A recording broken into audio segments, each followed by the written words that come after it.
मजबूत दीवार को अगर एक ही हथौड़े में गिरा दिया गया है तो जरूरी नहीं कि उसी हथौड़े से वो गिरी थी। उस गुलामी की दीवार पे पहले कई हथौड़े पड़े थे। आखिरी हथौड़ा जो गांधी नेहरू ने मारा, जरूरी नहीं कि आजादी उन्होंने दिलाई। लाला लाजपत राय, बाल गंगाधर तिलक, भगत सिंह, चंद्रशेखर आजाद, अशफाक उल्लाह खान, उधम सिंह और नेताजी सुभाष चंद्र बोस, इन्होंने कई चोटें मारी थी जिसके कारण वो कमजोर हो पाई और उसी के बाद हमें आजादी मिल पाई। नमस्कार, मैं Vivek Bindra, founder and CEO बड़ा बिजनेस.com। सारे वीडियो अब खड़े होकर बना रहा हूं हाई पावर मोटिवेशन के साथ। सबको ऐलान कर दो, विवेक बिंद्रा वापस फॉर्म में आ चुके हैं। हथौड़े की चोट वो इतनी इंपैक्टफुल थी कि गुलामी की दीवार को हिला के रख दिया। नेताजी सुभाष चंद्र बोस, पहली बार नेताजी शब्द गढ़ा गया, खुद से नहीं बनाया, दुनिया ने कहा। शुरू से शुरुआत करते हैं। बोस, इनका जन्म 23 जनवरी आज के दिन 1897 में हुआ था। कटक जो कि उड़ीसा में है। इनके पिता जानकीनाथ बोस। एजुकेशन इन्होंने यूरोपियन स्कूल से कटक में करी थी। सिक्योर्ड करी इन्होंने सेकंड रैंक 10वीं क्लास में 1913 में, तभी उनका प्रेसिडेंसी कॉलेज में एडमिशन हुआ। एक्सपेल कर दिया गया बाद में उनको प्रेसिडेंसी कॉलेज से, क्योंकि ये थोड़े नेशनलिस्ट थे, एक्टिविस्ट थे। 1916 में इनको निकाल दिया गया। वैसे बता दें आपको, देशभक्ति का जुनून जब सर पे छा जाता है तभी करियर छोड़ के राष्ट्र की सेवा में बड़ा मजा आ जाता है। ब्रिटिश सरकार ने भारत की स्वास्थ्य सेवाओं का बुरा हाल किया हुआ था। इतना बुरा हाल किया हुआ था, इतना नजरअंदाज कर दिया था कि बड़ी बड़ी बीमारियों का अटैक चल रहा था और ये गरीबों की सेवा करना चाहते थे। Plague, cholera, malaria, small pox, chicken pox, influenza, खतरनाक बीमारियां थी। इसी दौरान कोलरा के कारण, कॉलरा मतलब हैजा, उसके कारण लगभग 2.5 लाख लोगों की मौत हो चुकी थी। कई बार कॉलरा लौट लौट के वापस आ रहा था। चारों तरफ महामारी आ चुकी थी। बुरा हाल था। लाशें ऐसे पड़ी थी जैसे मक्खियां भिनभिना रही है, मक्खी मच्छरों की तरह लाशें पड़ी थी। मां अपने बच्चे की लाश को लेकर के गोद में रोए जा रही थी और दूसरी तरफ इन्होंने देखा कि बेटा अपने पिता की लाश में के पास बैठ करके जोर जोर से रो रहा है। इनका दिल एकदम पसीज गया, ये घबरा गए। लावारिस पड़ी लाशों को उसके बाद लेके जाते थे, ये उनका अंतिम संस्कार किया करते थे। सहमे पड़े थे। वहीं ये प्रण लेते हैं कि मैं सब चीजों को ठीक करूंगा और भारत को सपनों का भारत बनाऊंगा। ये जो समय था, ये इनके कॉलेज का समय था जब ये समाज सेवा किया करते थे। तो जिंदगी के 2 हिस्से बने। शुरुआत का समाज सेवा का हिस्सा था, उसको बोलते हैं स्पिरिचुअल सर्विट्यूड। बाद में बना इनका सोशल एटीट्यूड। पर समाज सेवा के दौरान भी, उस समय भी ये इतने बढ़िया लीडर थे कि इनको स्टूडेंट काउंसिल का हेड बना दिया कॉलेज में। और वहां पे अंग्रेज प्रोफेसर हुआ करते थे और भारतीय बच्चों के साथ बहुत दुर्व्यवहार करते थे। मिस्टर ओ नाम के एक प्रोफेसर थे, स्टूडेंट को बिना बात के, इंडियन स्टूडेंट को पीट दिया करते थे। इतना पीटते थे उनको, तो ये बात जब नेताजी के पास गई तो ये प्रिंसिपल के पास जाके शिकायत करी कि भाई ये क्यों अंग्रेज प्रोफेसर भारतीय बच्चों को पीट रहे हैं, क्यों? उन्होंने प्रश्न किया तो प्रिंसिपल ने कहा, अच्छा, प्रिंसिपल को बोले माफी मांगने को बोल दो उनको, माफी मांगनी पड़ेगी। प्रिंसिपल ने कहा यार क्यों माफी मंगवा रहे हो, डिपार्टमेंट हेड है, कोई बात नहीं, ऐसा होता रहता है। नेताजी ने कहा मैं स्ट्राइक करूंगा। कुछ नहीं हुआ, फिर इनको स्ट्राइक करनी पड़ी और जब स्ट्राइक करी तो बात अखबारों में आ गई। अखबारों में आ गई तो उनको आके माफी भी मांगनी पड़ी। लेकिन मिस्टर ओ फिर भी नहीं सुधरे, माफी मांगने के बावजूद नहीं सुधरे। वो कई बार और बच्चों को उन्होंने पीट दिया और इस बार जब उन्होंने पीटा तो बच्चों ने उल्टा पीट डाला उनको। फिर बात जब प्रिंसिपल के पास गई तो प्रिंसिपल बोले आपने पीठ पीछे वार किया है। और नेताजी बोले पीठ पीछे नहीं, सामने से वार किया है, कायर नहीं है हम। इस चक्कर में उनको कॉलेज से निकाल भी दिया जाता है। फिर एक कमीशन बनाई जाती है और कमीशन कहते हैं कि भाई चलो इसको एक बार और माफी मांगने का मौका देते हैं। पर इन्होंने वहां जाके भी माफी नहीं मांगी। इन्होंने कहा गलत के आगे झुकना नहीं है और सही से मुंह मोड़ना नहीं है। सुभाष चंद्र बोस ने कमीशन के आगे माफी मांगने से मना कर दिया। भारतीयों के साथ भेदभाव के खिलाफ इन्होंने बहुत बोला। ये कॉलेज टाइम से करते थे। कमीशन गुस्सा हो जाता है, उसके बाद इनको कॉलेज से निष्कासित कर देते हैं। इस घटना से आता है उनके जीवन में बदलाव जब वो पॉलिटिकल करियर को बिल्ड करते हैं। उनका मानना था कि सबसे बड़ा अपराध अपराध नहीं, अपराध से ज्यादा बड़ा अपराध है कि अन्याय को सहना और गलत के साथ समझौता करना। बहरहाल अब कॉलेज से तो निकाल दिए गए थे तो उनके पिता जो बैरिस्टर थे उन्होंने इनको बुलाया और बोला बेटा सुभाष, जो हो गया, अब एक काम करो, तुम आईसीएस की तैयारी करो, इंडियन सिविल सर्विसेज की। सिविल सर्विसेज मतलब टॉप मोस्ट रैंक। 4 साल की तैयारी लगती थी और उस समय जो पढ़ाई थी वो इंडिया में नहीं थी, लंदन जाके पढ़ना पड़ता था। और 4 साल की तैयारी के लिए इनको लंदन भेजा। इतने बुद्धिजीवी, इतने जबरदस्त बुद्धिमान के 4 साल की पढ़ाई इन्होंने 7 महीने में कर ली और रैंक होल्डर हो गए। 4th रैंक इनको मिली। अमूमन भारतीय उस समय सिविल सर्विसेज में नहीं जाते, इन्होंने अंग्रेजों को पीछे छोड़ दिया। अच्छा, अब ये जब वहां पे रैंक होल्डर बने, इनके मन में क्या है, देश लुट रहा है अंग्रेजों के हाथ में और मैं मौज काटूं उन्हीं के साथ में। तो इनको बड़ा फील हुआ कि मैं आईसीएस की नौकरी को, इन्होंने 1921 में उसी समय लात मार दी और यह घटना जो है जंगल की आग की तरह फैल गई। और अब उसके बाद ये आग की तरह फैल गई। अंग्रेज बड़े हैरान हुए कि भाई पहला आदमी भारतीय जो आईसीएस की नौकरी को लात मार रहा है। किसी को विश्वास नहीं हुआ, पहले कभी किसी ने छोड़ी नहीं थी। इनके पिता ने, बड़े भैया ने, सबने समझाया, पर जब राष्ट्र प्रेम का शोला दिल में घर कर जाता है, फिर दुनिया का हर सुख फीका नजर आता है।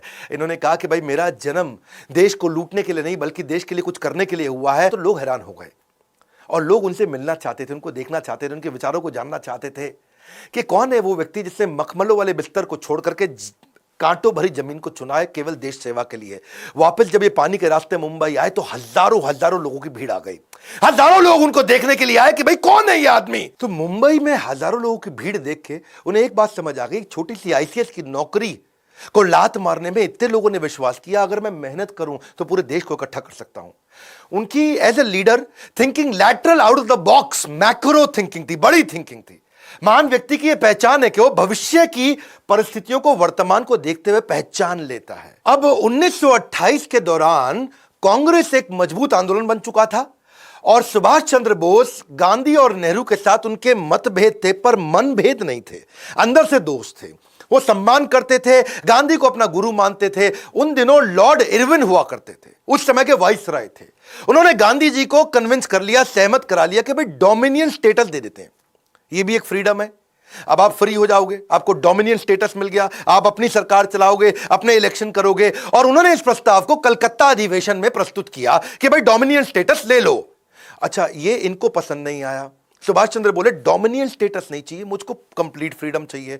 उन्होंने इसका कंप्लीट फ्रीडम के लिए बहुत झगड़ा किया, क्योंकि उन्होंने समझाया कि भाई डोमिनियन स्टेटस का मतलब है आप ऑटोनोमस कम्युनिटी तो हो जाएगी लेकिन चलाएगा ब्रिटिश एम्पायर, और पूर्ण स्वराज, कंप्लीट इंडिपेंडेंस का मतलब है कंप्लीट टोटल इंडिपेंडेंस। भाई सरकार अगर भारतीय चलाएंगे और पॉलिसी ब्रिटिश हुकूमत देगी तो डोमिनियन स्टेटस का क्या फायदा।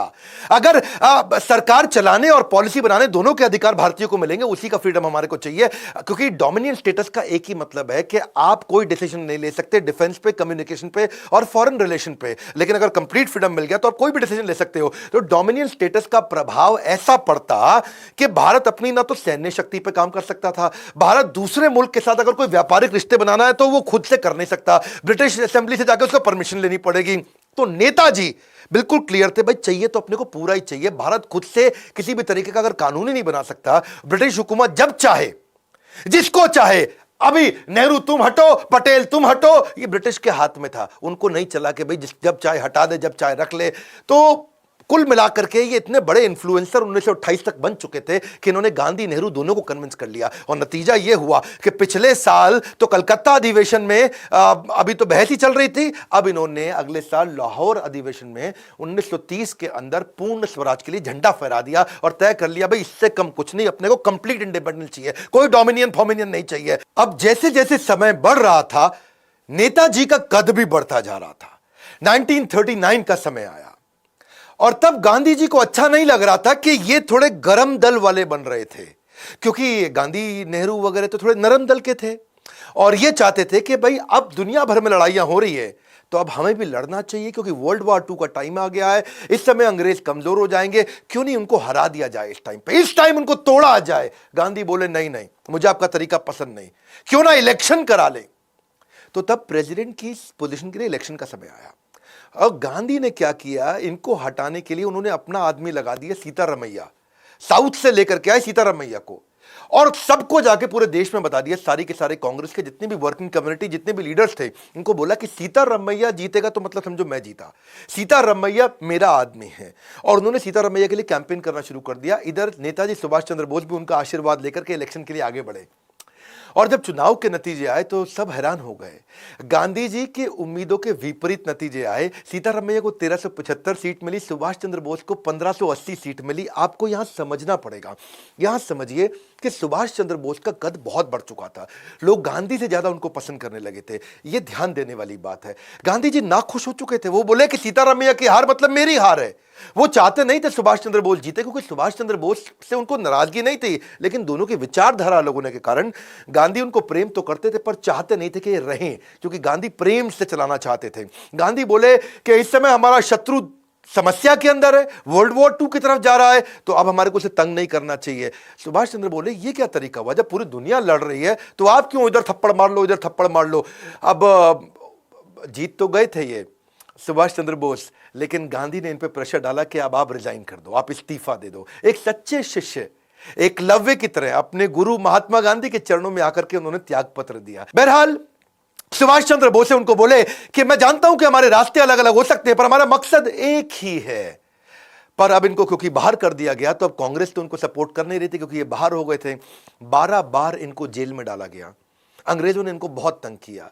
ये जब बाहर आए तो इनके घर पे सीआईडी लगा दी और इनके घर पे नजर रखी जा रही थी कि सुभाष चंद्र बोस कुछ करे नहीं। सुभाष चंद्र बोस ने सोचा कि अब देश में बात नहीं बन रही है। इन्होंने कांग्रेस को एनकरेज किया कि आप करते रहो जो कर रहे हो, आप गांधी को सपोर्ट करो। ये इतने इंटेलेक्चुअल थे, इतने बुद्धिमान थे कि ये बाहर निकल आए देश से। इन्होंने मन सोचा कि मैं देश से बाहर निकल करके मैं क्यों नहीं ग्लोबल अलायंसेस बिल्ड करूं, ग्लोबल जियोपॉलिटिकल एडवांटेजेस लेके आऊं। मेरी बात सुनना ध्यान से। उस समय वर्ल्ड वॉर 2 में ना 2 तरह की लड़ाइयां थी। एक था एक्सिस अलायंस, एक अलाइड पावर। एक्सिस अलायंस में कौन था? Germany, Italy, Japan. ये वर्ल्ड वॉर 1 में भी हारे थे, 2 में फिर इकट्ठे आ गए। अलाइड पावर में कौन था? वहां पे था भाई इंग्लैंड, फ्रांस, पोलैंड, यूएसए और सोवियत यूनियन। ये एक साथ थे। ये वर्ल्ड वॉर 1 में भी जीते थे, ये दोबारा एक साथ आ गए थे। अब इन्होंने सोचा कि दूसरा वर्ल्ड वॉर शुरू हो गया है और भारत के अगेंस्ट है ब्रिटेन। ब्रिटेन है एलाइड पावर। अब ब्रिटेन एलाइड पावर है तो मैं क्यों नहीं एक्सिस में किसी का सपोर्ट ले लूं।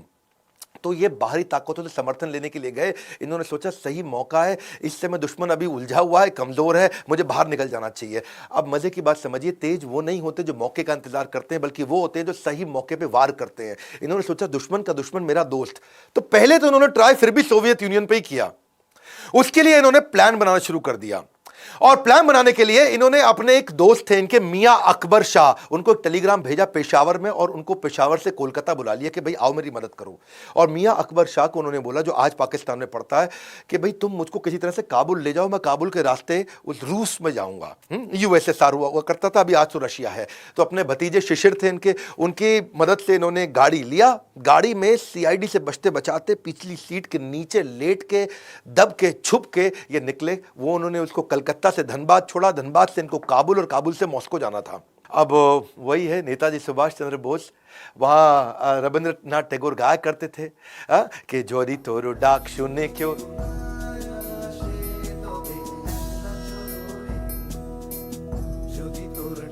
तो ये अकेले चल पड़ते रहे। जोदी तोरो डाक, अगर तेरी आवाज सुन के कोई ना शेन, अगर कोई नहीं आता है तो तौबे अकेला चलो रे। सारी जुगत लगा के सुभाष चंद्र बोस जर्मनी पहुंच गए हिटलर से मिलने के लिए। हिटलर से अपॉइंटमेंट लेने की इन्होंने बहुत कोशिश करी, बड़ी मुश्किल से इनको अपॉइंटमेंट मिली। जब ये जाके वहां बाहर ड्राइंग रूम में बैठे तो अचानक एक आदमी आया, मतलब हिटलर आए और आके बोले, हेलो मैं हिटलर हूं, और अपना हाथ मिलाने के लिए आगे बढ़ाया। सुभाष चंद्र बोस जवाब देते हैं, मेरा नाम सुभाष है, मैं भारत से आया हूं और मैं आपसे नहीं, मैं हिटलर से मिलना चाहता हूं। हिटलर हैरान हो गए, कह रहे मैं ही तो हिटलर हूं। फिर वो वापस लौट के चले गए अंदर। अंदर से एक दूसरा आदमी आता है, फिर आके हाथ मिलाता है, हेलो मैं हिटलर हूं, बताइए। तो सुभाष चंद्र बोस फिर खड़े हो गए, नमस्कार मैं सुभाष चंद्र बोस भारत से आया हूं, मुझे आपसे नहीं, मुझे हिटलर से मिलना है। सब हैरान हो गए, अरे ये क्या चक्कर है, हिटलर तो आए मिलने के लिए। सुभाष चंद्र बोस ने मना कर दिया मिलने के लिए, बोले मैं हिटलर से मिलना चाहता हूं। अब 3-4 जब लोग आए और सबको उन्होंने बोल दिया मैं आपसे नहीं, मैं हिटलर से मिलना चाहता हूं, तो हिटलर ने असल में अपने 4-5 बहरूपिये बना रखे थे। उसको अपनी जान का खतरा रहता था और सुभाष चंद्र बोस हर बार पहचान गए। असली हिटलर को जब ये बात पता चली तो उसकी बुद्धि चकरा गई और वो बाहर आए। उनके लिए यह पहली बार हुआ पूरी पृथ्वी पे कि किसी आदमी ने पहचान लिया कि यार ये तो असली हिटलर नहीं है। तो वहां करके उन्होंने अपना दूरी से वहां खड़े हो गए और दूर पे आके खड़े होकर के इनको देखने लगे कि क्या चक्कर है, पहचानता कैसे। तब सुभाष चंद्र बोस खड़े हो गए और दूर से खड़े हो गए हिटलर उनको बोले कि बताइए क्या बात है, क्यों मिलना चाहते हैं। और तभी सुभाष चंद्र बोस मुस्कुरा के आगे बढ़े, बोले नमस्कार मैं सुभाष चंद्र बोस भारत से आया हूं, मैं आपका बहुत धन्यवाद करना चाहता हूं हिटलर कि आपने मुझसे मिलने का मुझे ये अवसर दिया। हिटलर हैरान, क्या पहचान गया ये? अब बिल्कुल ठीक पहचाना। पूछा कि भाई तुमने मुझे पहचाना कैसे? सारी बात छोड़, पहले ये बताओ पहचाना कैसे? आज तक दुनिया में कोई पहचान नहीं पाया। मेरे यही सारे कॉपी जो मेरे हिटलर के होते हैं ये दुनिया भर में घूमाते हैं, सारे काम कराते हैं, तुमने पहचान लिया। तो तभी सुभाष चंद्र बोस बोले कि भाई मैं आपसे मदद मांगने आया था, मैं आपके चौखट पर आया हूं और आपका स्वभाव थोड़ा गर्वात्मक होना चाहिए, थोड़ा गर्व वाला होना चाहिए। और आप आके पहले हाथ बढ़ा देते थे कि मैं हिटलर हूं बताइए। तो मैं उसी से समझ गया कि हिटलर के पास एक किसी पराधीन देश से, भारत जो कि परतंत्र है, वहां से कोई मदद मांगने आया तो आपके चेहरे में वो गर्व नहीं दिख रहा था। तो आपके जो कॉपी थे वो राइट बिहेवियर नहीं डिस्प्ले कर रहे, और हिटलर की बुद्धि चकरा गई। बोला ऐसा इंटेलिजेंट आदमी कभी नहीं देखा, इसको क्या बोलते हैं, एक्यूरेट जजमेंट। और इसके बाद इस मुलाकात से हिटलर इतना प्रभावित हुआ कि जो युद्ध बंदी इन्होंने बना रखे थे, युद्ध बंदी जो 4000 इन्होंने अंग्रेजों से जीते थे, उनको उन्होंने फ्री कर दिया और वो वहां से आजाद हिंद फौज में ज्वाइन किए नेताजी सुभाष चंद्र बोस के साथ में। हिटलर ने इनको हेल्प करी और इन्हें कहा कि देखो अगर आप आगे बढ़ना चाहते हो, जीतना चाहते हो, भारत जर्मनी से बहुत दूर है और जापान एक्सेस पावर है, हम लोग के साथ की पावर है। मैं जापान में बात करवा देता हूं, आपकी कुछ सिस्टम्स तय करते हैं कि मैं आपको जापान भेजता हूं यहां से, और वहां से आप टीम बनाई, क्योंकि जापान आपकी मदद करेगा, जापान हम लोग के साथ का है और जापान भी अंग्रेजों के खिलाफ है। तो ये बड़ा मुस्कुराया, इनको बहुत अच्छा लगा। तो हिटलर ने इनके लिए बहुत अच्छा अरेंजमेंट किया। आप समझ सकते हैं, बाकी लोग भारत में ज़्यादा पढ़े लिखे नहीं थे, लेकिन ये दुनिया भर में इंटरनेशनल अलायंसेस बिल्ड कर रहे थे। अंग्रेजों को भी पता लग गया अब तक कि ये इस समय जर्मनी में है, और वहां से इन्होंने पूरी तैयारी करी। इनको हिटलर ने अपनी एक प्राइवेट बड़ी पनडुब्बी दी, जिसमें इन्होंने जो जर्मनी की नौसेना की बड़ी पनडुब्बी थी, और उसमें 90 दिन लगने थे। वो जहां पानी के ऊपर, पानी के नीचे सब तरह से ट्रैवल कर सकती थी। उससे इन्होंने इनको सुमात्रा द्वीप में भेजा, जो आजकल इंडोनेशिया का आइलैंड है, उसको जापान ने जीता हुआ था और जापानी सेना के कब्जे में था। ये वहां पहुंचे, हिटलर की मदद से पहुंचे, हिटलर के कारण पहुंचे। इमेजिन, हिटलर को भी इन्फ्लुएंस कर पाए। सुमात्रा से फिर ये, जो कि जापानीज आइलैंड है, अभी इंडोनेशिया के पास है, वहां से प्लेन से टोक्यो पहुंचे। और वहां पहुंचने के बाद ये जानते थे कि जापान एशिया के अंदर अपना वर्चस्व के लिए लड़ाई कर रहा है। तो जापान के प्रधानमंत्री को जाके इन्होंने इन्फ्लुएंस किया। ऐसे इंटेलिजेंट लीडर्स नहीं थे जो इतने पढ़े लिखे थे, इतने इंटेलिजेंट थे। वहां जाके प्रधानमंत्री को साथ में बिठाया और उनको क्या बोला, देखिए भाई साहब, हिदेकी तोजो, एक बात समझ लीजिए कि एशिया तो एशियाई लोगों का होना चाहिए ना, एशिया में बाहर के गोरे कैसे आ गए। वो बड़ा मुस्कुराए, क्या जबरदस्त आदमी है, बात तो ठीक कह रहा भाई, एशिया तो एशियाई का होना चाहिए। तो हिदेकी को ये बात अच्छी लगी। फिर उन्होंने कहा कि भाई आपके भगवान बुद्ध है और हमारे यहाँ भी तो भगवान बुद्ध ही हैं, हमारे लिए कितने पूजनीय है, उस लिहाज से तो हम भाई भाई हो गए। और वो बड़ा इंप्रेस हुए जापानी प्रधानमंत्री। उन्होंने जाके पार्लियामेंट में अनाउंस कर दिया कि हम सुभाष चंद्र बोस को पूरी मदद करने को तैयार है। भारत की आजादी की लड़ाई में जापान उनके साथ में। सुभाष चंद्र बोस जानते थे कि इनका इस समय सिंगापुर के साथ झगड़ा चल रहा है, सिंगापुर में अटैक कर रहे हैं, और सुभाष चंद्र बोस को मालूम था कि अंग्रेजों की सेना सिंगापुर में थी। वहां 85,000 ब्रिटिश सैनिक थे, जिसमें से 45,000 तो इंडियन थे। तो इन्होंने पहले से एक योजना बना रखी थी, जिसमें जापानीज को ये मैसेज दे रहे थे कि जब तुम सिंगापुर में बम गिराओगे, वहां पर्चे फेंक दो, हर बम के साथ पर्चे फेंको ऊपर हवाई जहाज से, और हर पर्चे में लिखो, हिंदी में भी, तमिल में भी, अंग्रेजी में भी, कि तुम भारतीय कब तक अंग्रेजों का गुलाम बन के उनके साथ लड़ते रहोगे, तुम भारतीय कब तक अंग्रेजों का गुलाम। अब वहां पर जितने भी सिंगापुर में सैनिक थे जो भारतीय, वो पर्चा पढ़ लेते थे, और वहां पे अंदर विद्रोह चालू हो गया। इनकी रणनीति सुभाष चंद्र बोस की, प्रधानमंत्री जापान के साथ में मिलकर काम आई। अटैक की रणनीति, इनको वहां सफलता मिली। और अब इमेजिन करिए, जापानीज प्राइम मिनिस्टर तक को इन्फ्लुएंस कर दिया, उनको तक एक योजना समझा दी सिंगापुर पर अटैक करके। सिंगापुर अपना, अब सिंगापुर जापान का हो गया था। अब जैसे ही वो उनका हुआ, प्रधानमंत्री भी इनसे खुश थे।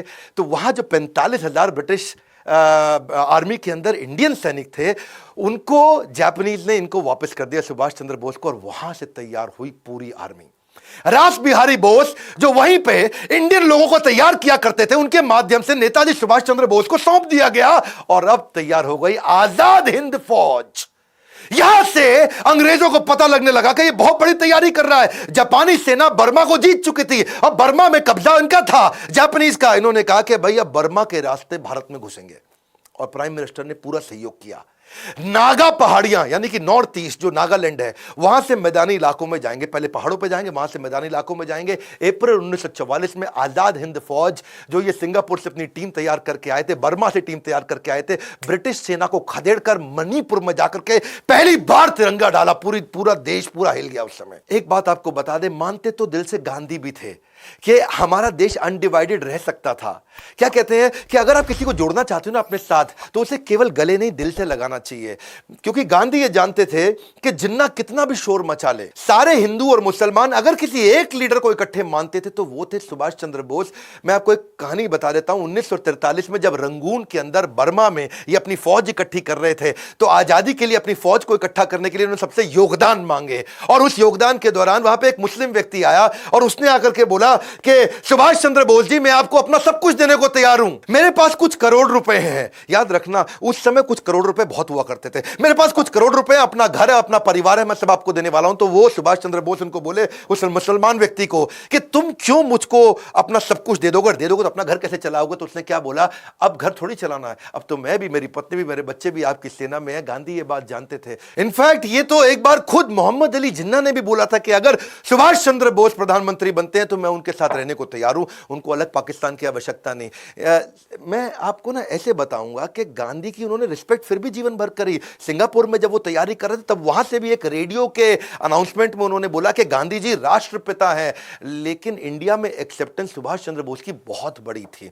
वो इतनी बड़ी थी कि वास्तव में अगर 1945 में वो जीवित होते ना, तो चांसेस थे कि इनको राष्ट्रपिता की उपाधि मिल जाती। पहले प्रधानमंत्री तो ये पक्का बनते ही बनते। उसके कारण क्या है, क्योंकि इनसे ज्यादा बुद्धिमान व्यक्ति, इंटेलेक्चुअल जीनियस, इनसे ज्यादा विजनरी जो दूर तक सोच सके, क्योंकि बाकी सब तो ऑपरेशंस में हिंदुस्तान में लड़े रहे, ये पूरी दुनिया का अलायंसेस लेके आते रहे। इनसे ज्यादा इकोनॉमी को समझना, इंडस्ट्रियलाइजेशन को समझना, ब्यूरोक्रेसी को समझना, सोशल सिविक्स को समझना, diplomacy, international alliances, geopolitical partnership, इनके पास शायद बुद्ध आदित्य योग था। बुद्ध आदित्य योग ये वो योग होता है कि आप जब भी कुछ कहें तो पूरी दुनिया आपकी बात माने। ये जहां जो बोलते रहे, दुनिया इनकी बात मानती थी।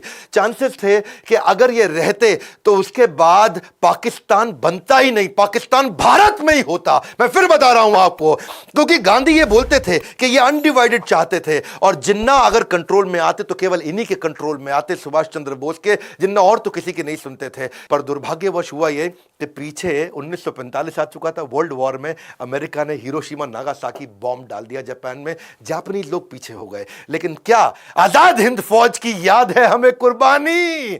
भले ही इतिहासकारों ने नहीं लिखी इनकी कहानी, जितना कर सकते थे उससे बहुत ज्यादा सपोर्ट किया जापान ने, पर अब उसने सारा सपोर्ट वापस खींच लिया, क्योंकि संभव था ही नहीं। नेताजी सुभाष चंद्र बोस, इन्होंने पहले ऐसे व्यक्ति थे जिन्होंने महिलाओं की भी ब्रिगेड बनाई। झांसी की रानी लक्ष्मीबाई के नाम पे वो ब्रिगेड तैयार करी थी। अब इन्होंने नॉर्थ ईस्ट से सारी की सारी अपनी टीम को थोड़ा वापस बुलाया, क्योंकि पीछे से हमारे को आर्म्स, एम्युनिशन, खाना, वो सारी सप्लाई रुक गई थी। अब सुभाष चंद्र बोस जी इस समय ऑल्टरनेट प्लान को बिल्ड कर रहे थे। तो इन्होंने क्या सोचा, वियतनाम जापान के पास ही था, तो ये वहां से फ्लाइट लेकर के मॉस्को जाना चाहते थे। वर्ल्ड वॉर 2 लगभग खत्म हो चुका था हिरोशिमा नागासाकी के बाद। तो इन्होंने प्लान किया था यूएसएसआर के साथ मैं नए अलायंसेस बिल्ड करूंगा, कुछ नई स्ट्रैटेजी लेके, नई योजना से। जब वहां जाने लगे, अब वियतनाम से मॉस्को जाते वक्त खबर ऐसी आई कि ताइवान रास्ते में, ताइवान के एयरपोर्ट के पास उनका जहाज क्रैश हो गया और उसमें देहांत हो गया। खैर, इसमें बहुत सारी बातें थी, वो उनका देहांत हुआ कि नहीं हुआ इसकी बात बाद में करूंगा। पर भारत में अंग्रेजों ने हमारी सारी लीडरशिप को उठा लिया, पकड़ लिया। वो क्राइम वॉर के तहत हमारे यहाँ के जो आर्मी के अधिकारी थे, जो आजाद हिंद फौज के थे, उनको सबको पकड़ा उन्होंने, और देशद्रोह के आरोप में उन पे मुकदमे चलाने लगे। यहाँ पे नेताजी अब तक बहुत काम कर चुके थे और पूरी दुनिया में खबर फैल चुकी थी कि उनका देहांत हो चुका है, अब वो जीवित नहीं है। अब ये थोड़ा मनोबल टूट रहा था, लेकिन गुस्सा भी बहुत बढ़ रहा था। इनके जो 3 सबसे इंपॉर्टेंट सीनियर लीडर्स थे, जिसमें शाहनवाज हुसैन, गुरबख्श सिंह ढिल्लों, ये पंजाबी थे, और पीके सहगल, ये तीनों के करेज ऐसे थे कि जब इनको अंग्रेजों ने दिल्ली में बुला के तंग करना शुरू किया, और इन्होंने बड़ी मजबूती के साथ बोला कि हम आजाद हिंद फौज के लिए लड़के हमने ठीक किया, तो वहां पे ये बातें अखबार में आनी थी, अखबार में आ गई। अब नेताजी सुभाष चंद्र बोस का देहांत हो गया, यहां ये सब पकड़े गए, तो ये गुस्सा भारत में बढ़ने लगा। कैसे नेताजी सुभाष चंद्र बोस सबसे बड़े कंट्रीब्यूटर माने जाएंगे हमारे देश की आजादी के लिए, ये आपको ऐसे पता चलेगा कि तुरंत अगले हर हफ्ते में नई नई खबरें आने लगी। रॉयल नेवी जो थी, जो ब्रिटिश की नेवी थी, ब्रिटेन की नेवी, वहां पे अंदर से ही बगावत होने लगी। जितने भारतीय सैनिक थे रॉयल नेवी के पास में, सबने बोल दिया अब हम तुम्हारे साथ में नहीं है। जब वो सब खबरें आई तो रॉयल एयरफोर्स मतलब जो ब्रिटेन के पास एयरफोर्स थी, यानी कि जिसमें भारतीय सैनिक काम करते थे, वहां पे भी बगावत होनी शुरू हो गई। ये कुल मिला के लगभग 20,000 सैनिकों की बगावत पब्लिक में आई, और वो खिलाफत और बगावत और बढ़ी तो सारे सैनिकों में गुस्सा आने लगा। उससे क्या हुआ, तो जय हिंद के नारे जब बहुत तेज हुए तो सब प्रभावित होते होते रॉयल एयरफोर्स बची थी, वहां पे भी बगावत बढ़ी। रॉयल एयरफोर्स और रॉयल आर्म फोर्स के बाद में बची ब्रिटिश इंडियन आर्मी, वहां विद्रोह चालू हो गया। अब ये विद्रोह पूरा फैल गया, सारे के सारे लोग गुस्से में आ चुके थे, और अंग्रेजों को अंदर लगने लगा कि भाई अब इन पे भरोसा करना संभव नहीं है। भारत में ब्रिटेन की जो आर्मी थी, सुनिएगा, भारत में जो ब्रिटेन की आर्मी थी वो केवल 40,000 लोगों की थी, इंडियन सोल्जर 25 लाख थे। अब वो 40,000 जरा से, और भारतीय सैनिक 25 लाख, वो 25 लाख को ये 40,000 कंट्रोल करते थे। अब वो 25 लाख तो छोड़ो, अब इस विद्रोह के बाद वो 25,000 के साथ भी लड़ने लायक नहीं बचे थे ब्रिटिशर्स। वहां दुनिया भर में लड़ाई करके आ चुके थे वर्ल्ड वॉर 2 के बाद में। अब इनको लगा कि हमारे 40,000 और इनके 25 लाख, इनके 25 लाख से लड़ने के लिए हम 40,000 को क्या 4 लाख कर सकते हैं? क्या हम दोबारा इंग्लैंड से मंगा सकते हैं सेना? अब वर्ल्ड वॉर 2 के बाद वो पॉसिबल था नहीं, तो वो उनके लिए था बड़ा काटा। फिर इन्होंने सोचा कि भाई इन 25 लाख को हम तनख्वाह भी दिए जा रहे हैं और ये रिवोल्ट भी किए जा रहे हैं, तो इन्होंने उनको डीकमीशन करना शुरू किया। इनको भाई निकालो, अब इनको तनख्वाह देनी बंद कर दो, इनको बाहर कर दो। और जब उनको डीकमीशन किया, क्योंकि सैलरी कॉस्ट भी बहुत ज्यादा थी, पैसा इनके पास था नहीं और लोग ला नहीं सकते थे, अब यहां पर विद्रोह और बढ़ गया, क्योंकि भाई उनको नौकरियों से निकाले जाने लगा। अब नौकरी से निकाला और विद्रोह बढ़ गया, जो अंदर बचे थे वो भी विद्रोह कर रहे थे, जो बाहर आ रहे थे वो भी विद्रोह कर रहे थे। कई बार पूछते हैं नेताजी सुभाष चंद्र बोस ने क्या किया? यही किया, पूरे देश के अंदर पहले लोग बोलते रहे यहां भी थप्पड़ मारो, यहां भी मारो, और यहां क्या हुआ, पूरी सेना ने इतने थप्पड़ मारे कि अब उनको लग गया अब हम यहां रुक नहीं सकते हैं। और परिस्थिति को देख के ब्रिटेन ने उसी समय भारत को स्वतंत्र करने की घोषणा करनी शुरू करी। और यह इस बात का सबूत इस घटना से भी मिलता है कि उस समय के जो 1956 में उस समय के जो प्रेसिडेंट थे, क्षमा चाहता हूं, प्राइम मिनिस्टर थे, यानी कि क्लेमेंट एटली, ये 1945 से 1951 के दौरान ये प्राइम मिनिस्टर हुआ करते थे। ये भारत आए बाद में, और जब भारत आए तो यहां पे कई लोगों ने उनसे पूछा कि भाई आप वर्ल्ड वॉर 2 भी जीत गए, 1 भी जीत गए, आप तो इतने पावरफुल थे, आपने क्यों भारत को छोड़ दिया इतने जल्दी? सब कुछ आपके पक्ष में था, फिर आपने क्यों छोड़ा? तब उन्होंने बताया कि भारतीय सैनिकों का जो विद्रोह था ना, उससे हम टूट चुके थे। हम तनख्वाह भी दे रहे थे, हमारे लिए कॉस्ट भी था, और उनका विद्रोह आया, और ये विद्रोह, और दूसरी तरफ कहीं दोबारा आजाद हिंद फौज ना आ जाए फिर से। क्लेमेंट एटली जी, एक बात बताइए, जो नरम दल था यानी कि गांधी नेहरू, उनसे कितना प्रभाव पड़ा? क्लेमेंट एटली ने बोला उनका तो कोई प्रभाव था ही नहीं। सारा प्रभाव कहां से आ रहा था ये मैंने आपको बताया। जानते हैं पहले क्लेमेंट एटली कौन है? ये वही व्यक्ति है जिन्होंने इंडिया इंडिपेंडेंस एक्ट पे हस्ताक्षर किए थे। इन्हीं के सिग्नेचर से हम लोग इंडिपेंडेंट हुए थे। क्यों बोलते हैं मजबूरी का नाम महात्मा गांधी? आप कमेंट बॉक्स में बताइएगा तो मैं गांधी पे वीडियो बनाऊंगा। अब इस समय हर देश के एक पावरफुल पर्सनैलिटी पे अगर आप वीडियो देखना चाहते हैं तो मेरे यूट्यूब चैनल पे आइए। मैं बताना भी चाहूंगा आपको आगे चल के कि क्या वो सारी की सारी अलग अलग प्रकार की थ्योरीज हैं कि कहां रहे या जीवित रहे या नहीं रहे। बोस नहीं बचे, एयर क्रैश में 1945 में वो चले गए, ये भी एक थ्योरी है। बोस को टॉर्चर किया गया, जनरल जीडी बख्शी ने बताया कि अंग्रेजों ने उनको बाद में टॉर्चर किया गया, उनको प्रिजन में, उनको जेल में मार दिया गया, ये भी एक प्रकार की थ्योरी है। बोस जीवित थे और फ्रेंच सीक्रेट सर्विसेज में इन्वॉल्व हो गए थे, ये भी एक थ्योरी है। बोस आगे चल करके भगवान जी या गुमनामी बाबा बने, ये भी एक प्रकार की थ्योरी है। बहुत सारी कंट्रोवर्सीज है। 18 को अगर प्लेन क्रैश हुआ तो 23 तारीख को खबर क्यों आई? अब मुखर्जी कमीशन के अनुसार ताइवान के अंदर कोई घटना में कोई ऐसा कोई एयर क्रैश तो हुआ ही नहीं था। दूसरा, कई लोगों ने बताया कि लोग अपने बयान भी बदलते रहे, रहमान जो उनके साथ थे उनके भी बयान बदलते रहे। ताइवान सरकार के पास विमान हादसा का कोई दस्तावेज नहीं है। उनके अस्थि कलश को आज भी रैंकोजी मंदिर में जहां रखा हुआ उसका डीएनए टेस्ट क्यों नहीं कराया गया? तो बोस के बारे में बहुत सारी कंफ्यूजन हमेशा रही हैं और अलग अलग प्रकार की थ्योरीज आती रही हैं। ऐसा नहीं है कि इस पे प्रश्न नहीं उठा, बहुत बार प्रश्न उठा, बहुत बार रिसर्च भी करनी शुरू करी। इनफैक्ट यूएस की इंटेलिजेंस, यूके की इंटेलिजेंस, रशिया की इंटेलिजेंस, सबने बड़ा जोर लगाया, लेकिन रिपोर्ट्स में कुछ समझ में नहीं आया। शहनवाज कमीशन भी बिठाया गया 1955 में, उन्होंने बता दिया कि नहीं जी प्लेन क्रैश ही हुआ। खोसला कमीशन हुआ 1970 में, बोले नहीं जी प्लेन क्रैश ही हुआ। मुखर्जी कमीशन 1999 में आया, उसकी कोई रिपोर्ट ही समझ में नहीं आई। विष्णु सहाय कमीशन आया बाद में, उन्होंने बोला कि गुमनामी बाबा नहीं थे। जबकि बहुत लोगों ने माना कि गुमनामी बाबा ही नेताजी सुभाष चंद्र बोस थे। इसकी बहुत सारी स्टोरीज है, किसी से मैं इसके ऊपर एक अलग से वीडियो बनाऊंगा। सुभाष चंद्र बोस जी की मौत का रहस्य चाहे जो भी हो, लेकिन वो व्यक्ति ऐसे थे जिन्होंने जीवन के जन जन के जीवन को सार्थक बनाया है। उनका देहांत हुआ है, लेकिन उनके प्रति हमारा स्नेह अंत नहीं हुआ, हमारे प्रेम का अंत नहीं हुआ। उनका देहांत हुआ है, लेकिन उनके विचारों का अंत नहीं हुआ है। वैसे एक बात पक्का है कि उस समय में अस्त्र शस्त्र से लड़ाई हुआ करती थी, और उनका इंडस्ट्रियलाइजेशन पे हमेशा से बड़ा फोकस रहा है कि मैं कैसे अपनी करेंसी बनाऊंगा, कैसे सिक्के बनाऊंगा, कैसे इंडस्ट्रियलाइजेशन करूंगा, मेरी इकोनॉमी कैसे ग्रो करेगी। बहुत विजनरी थे। इच्छा तो इतनी थी कि इस वीडियो को और 1 घंटा तक चलने दूं। इतना कुछ मैं बताना चाहता हूं कि वो रीइंकारनेट कर सके, हम उनके इस विजन को उस लीडरशिप में डाल सके। लेकिन आज अस्त्र शस्त्र की लड़ाई नहीं है, आज लड़ाई मार्केट शेयर की है। आपको भी सीखना होगा कि आप अपने बिजनेसेस को एक्सपैंड करके दुनिया भर में अपनी कंपनीज को कैसे ग्रो करें, कैसे आप अपने बिजनेसेस को, अपने आइडियाज को, अपनी वेल्थ को दुनिया भर में लेकर के जाएं और वहां से बिजनेस को वापस इंडिया में, वहां से ग्लोबल रेवेन्यू को इंडिया में लेकर के आए। आपको भी ग्रो करना है, और ये चैनल मेरा फ्री लर्निंग यूनिवर्सिटी अब बदल चुका है। मैं पूरे जोश के साथ वापस आ चुका हूं। शेयर करिए इस वीडियो को, शेयर करिए, दबा के शेयर करिए। बताइए लोगों को कौन थे नेताजी सुभाष चंद्र बोस जिनके कारण आजादी मिली। केवल गांधी नेहरू के बारे में नहीं, ऐसा नहीं कि मैं उनका सम्मान नहीं करता, उनके बारे में भी वीडियो जरूर बनाऊंगा। आप प्लीज लाइक करिए। मेरी बहुत मेहनत जाती है इन वीडियोस को बनाने में, बहुत एफर्ट जाता है इन वीडियोस को बनाने में। नए आए तो जरूर सब्सक्राइब करिए, और वीडियो को शेयर करते रहने के लिए, हमारे साथ जुड़े रहने के लिए आप सबका मुस्कुराहट के साथ प्रेम पूर्वक बहुत बहुत धन्यवाद।